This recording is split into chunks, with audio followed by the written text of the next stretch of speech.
Well, hello, my YouTube friends. Today we're going to take a look at this Exile Teardrop air cleaner. It's a brushed aluminum finish, but it's dirty and it's been a while since I cleaned it and refinished it. So I'm going to remove it and we'll take a closer look at it. Hold on.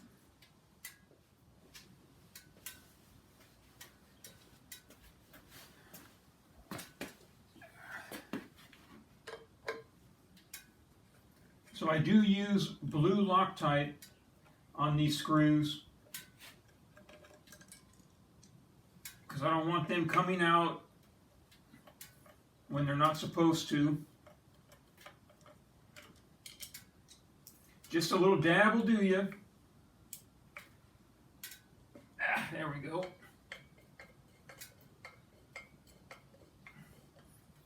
You see it getting a little loose there.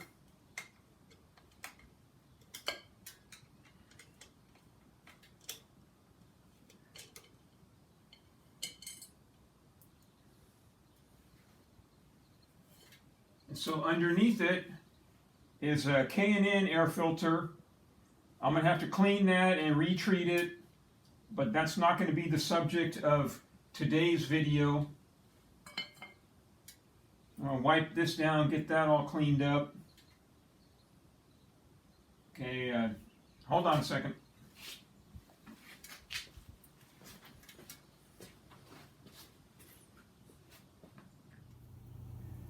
All right, so the first thing I do is polish the recessed lettering, right? And you can see I got a Q-tip.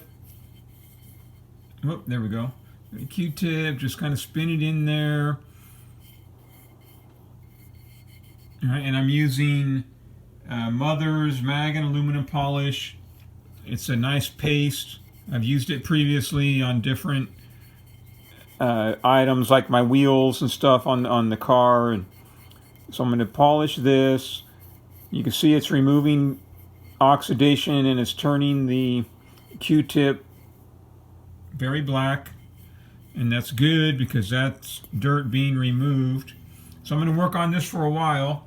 In the meantime, I'm listening to Anthony Brian Logan with shout outs to News for Reasonable People, Actual Justice Warrior, and this one is Mark Dice. And at a time like this, I can watch or listen to those YouTube channels, you know, because they're talk shows mostly. I can have my eyes on this project while I listen to those YouTube channels in the background. And I do still have work today and all that sort of thing. So this video is actually going to take place over a couple days. But I'm just showing you right now how I polished the recessed areas. All right, so we'll see if there's a difference. All right, you can still see the hairline scratches on that, and we'll come back to it and we'll see how it looks after I remove the paste. So hold on.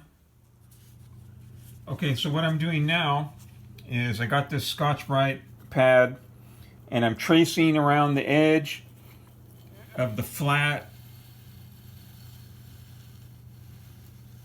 And although I got one hand holding the camera right now, I will turn this with my other hand, and I'll use my thumb to help position the sponge with the Scotch-Brite on it. And I'll just keep following in a circular motion. And I got to be careful because I don't want to scratch the polished portion of the lettering.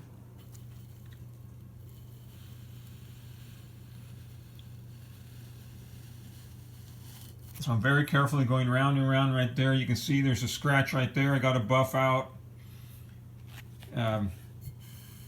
So after I'm done with that, now I got to get another flat.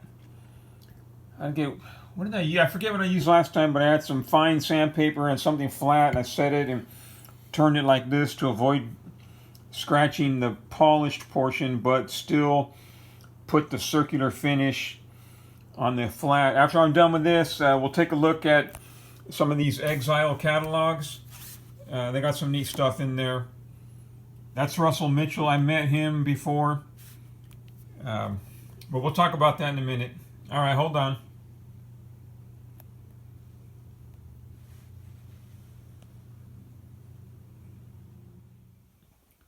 Okay, I'm going to call it good. You can see I got the circular finish in the hole across all the front of it. And the letters are still polished. I mean, if you look really close, you can still see the some oxidized aluminum right there. You know, I mean, that's not the biggest problem I have, but you know, I like this style. Now, what you see right here is in a brand new S&S Super air cleaner cover made for the fuel injected Harley Davidsons. And the reason I have this is when I first started buying parts from Exile Cycle, and we'll take a look at these catalogs. And I got some family who lives down in LA, and I would drop in. Here's his crew at probably in Bakersfield or something. Here's all the guys. I don't know if you remember when he was on Discovery Channel and they were having all those biker build-offs and all that stuff. Orange County Choppers was real popular. So I like these bikes, but one thing that I couldn't get the air cleaner. So when I asked him about the air cleaner, he said no, because S&S has a patent or a trademark or something on this Teardrop air cleaner. So the only way you could get one, because you'll notice that there's an air cleaner. All his bikes, or almost all of them, have the Teardrop air cleaner. Maybe not that one. And see, like there's one with the lettering painted. There's another one with the lettering painted. That one's got a velocity stack of some sort. But the only way you could get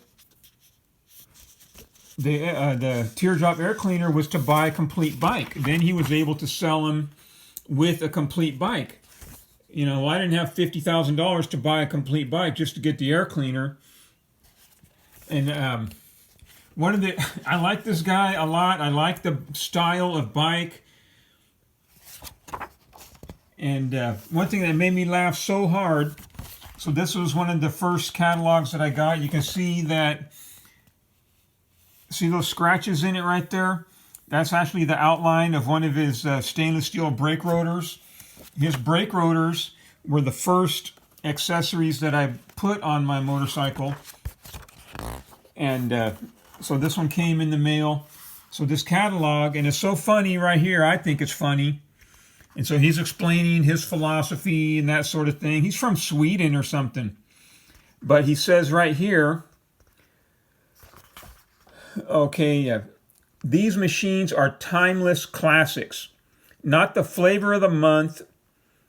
They are hardcore, minimal, tough. If you want a brightly colored, over-chromed bike, call someone else. If you want one that looks like the Batmobile or some other childish theme machine, call a therapist. What the fuck is wrong with you? For those of you that get it, this book's for you. I still laugh at that. I still think that's funny. If you need, in Orange County Choppers, they were making those theme machine bikes, and yeah, if you want one of those, go ahead and call a therapist. But eventually, so what happened? I was able to purchase this air cleaner because Russell Mitchell and his lawyers or whatever, they were able to work out a deal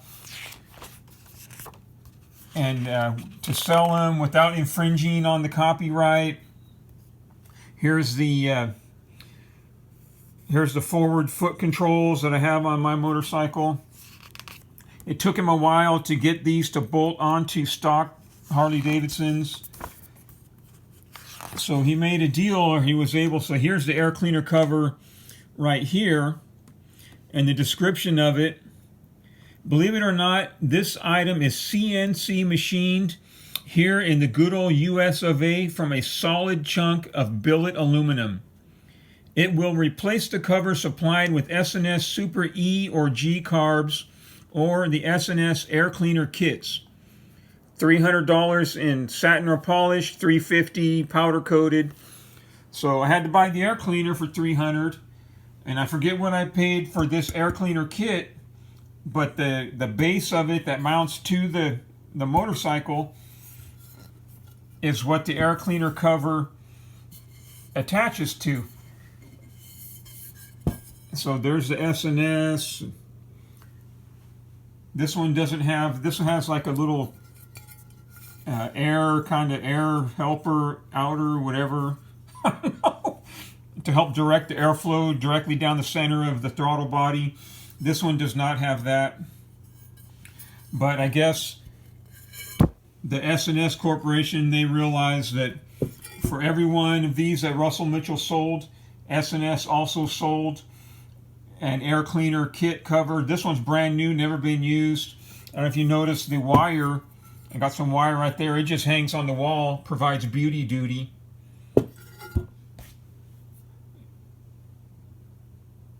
So I really like these.